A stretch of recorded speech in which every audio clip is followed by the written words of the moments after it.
আচ্ছা আপনি যে আপনার বাসা ভাড়াই হচ্ছে 50,000 টাকা, আপনার গাড়ি আছে, আপনার তেল আছে, তা আপনি টাকাটা কোত্থেকে পান? ভ্যালিড প্রশ্ন না? আপনার ইনকাম হচ্ছে 50,000 60,000 টাকা। যদি প্রতি বছর $16 বিলিয়ন পাচার হয়ে থাকে, তাহলে আমি হিসাব করে দিই $256 বিলিয়ন হয়। আমি একটা টক শোতে বলছি, যদি $50 বিলিয়ন এখান থেকে আনা যায় পাচারকৃত, তাইলে আপনাদের মাফ করে দিব, আর লাগবে না। আসছে $1 না, সেই প্রক্রিয়া তো বেশ জটিল। হ্যাঁ, তা কেন প্রতিশ্রুতি দিচ্ছি যে 1 মাসের মধ্যে 2 মাসের মধ্যে? তো নির্বাচনের দিন যতগুলো সেন্টার থাকে, যে টাকা দিতে হয় পোলিং এজেন্ট থেকে শুরু করে ওয়ার্কারদেরকে, সেই টাকা যে লিমিট করা হয় তার চেয়ে বেশি হয়ে যায়। উদ্দেশ্য নিয়ে এই হলফনামার কথা বলা হচ্ছে এবং আলোচনা এটাও উঠে এসছে, বদিউল আলম মজুমদার যেটা বলছিলেন যে এখন ফেসবুক বা সোশ্যাল মিডিয়ার কল্যাণে অন্তত মানুষ এটা জানতে পারছে এবং মানুষ এটা নিয়ে প্রশ্ন করছে। আমরা লক্ষ্য করেছি যে সোশ্যাল মিডিয়ার পোস্টগুলো যখন ফলো করছিলাম, কমেন্টে অসংখ্য প্রশ্ন। এই যে তথ্যের যে দেওয়ার সাথে সাথে যে এই তথ্যের স্বচ্ছতা নিশ্চিত করা, যে জবাবদিহিতার জায়গা তৈরি করা, সেটা কি আসলে করা সম্ভব হচ্ছে নির্বাচন কমিশনের ভূমিকার জায়গা থেকেও, বা কীভাবে দেখবেন আপনি? শোনেন, 3টা বিষয় ইনক্লুডিং হরফনামা, বাকি 2টা পরে বলতেছি, আমার কাছে meaningless, farce and also irritating. কেন বলছি, একেবারে অর্থহীন এবং মিনিং কি বলে যে ফার্স, প্রহসন এবং ইরিটেট, আমাকে ইরিটেট করে এটা। প্রথম 2টা বলে নিই, তারপর হলফনামে আসতেছি। একটা হচ্ছে নির্বাচনের খরচের লিমিট করে দেওয়া হয়, আরেকটা হচ্ছে পাচারকৃত টাকা ফেরত আনার একটা প্রতিশ্রুতি দেওয়া হয়। দেখেন, এই যে কি বলে যে কি বললাম যেন, এই নির্বাচনী খরচ না, শুধু নির্বাচনের দিন যতগুলো সেন্টার থাকে, যে টাকা দিতে হয় পোলিং এজেন্ট থেকে শুরু করে ওয়ার্কারদেরকে, সেই টাকা যে লিমিট করা হয় তার চেয়ে বেশি হয়ে যায়। তারপরে এই যে আমি সংগোপনে টাকা দিচ্ছি, এই খবর কে জানবে? কে জানবে এটা?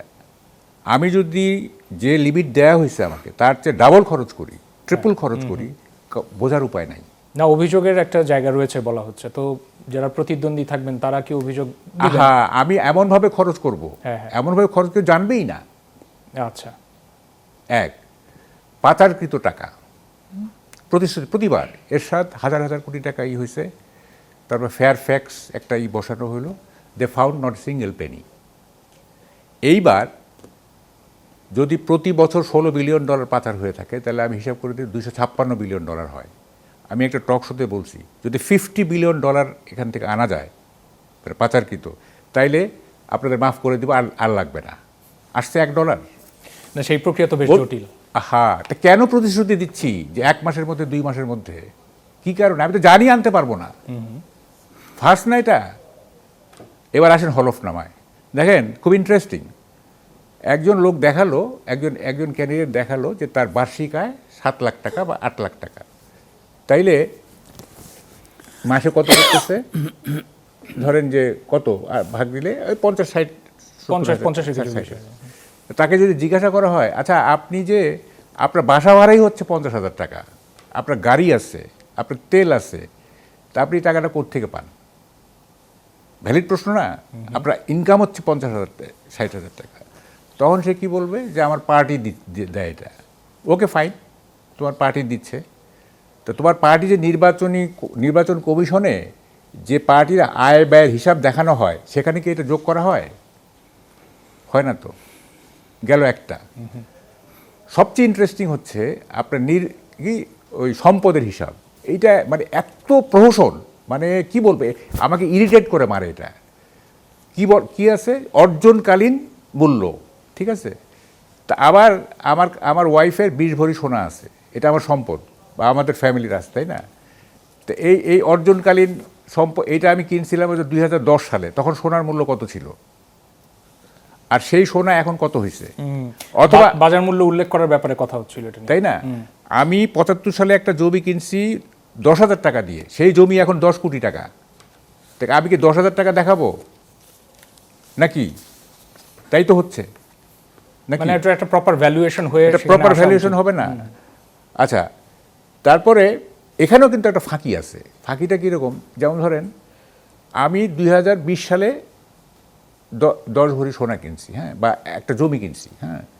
এখন দাম কমানোর জন্য আমি বলবো কি এটা আমি 2010 সালে কিনছি সোনাটা, সোনার গায়ে তো লেখা নাই যে এটা কত সালে কেনা হয়েছে, তাই না? ইন্টারেস্টিং না? না, কিন্তু প্রার্থীদের তো আয়কর নথিও রয়েছে, আচ্ছা, সেটার সাথে মিলিয়ে আপনি যে বললেন এই যে কি বলে ট্যাক্স, কি ওটা ট্যাক্স রিটার্ন, ট্যাক্স রিটার্ন দেখে ওই ট্যাক্স রিটার্ন কি আছে আপনার শুদ্ধ হয়? তো ফলে এগুলি কি আমরা তো শুনেন, যে ক্যান্ডিডেটটা একটা কনস্টিটিউয়েন্সিতে যে ক্যান্ডিডেটটা দাঁড়াইছে, he is well known to every voter তার কাছে পরিচিত।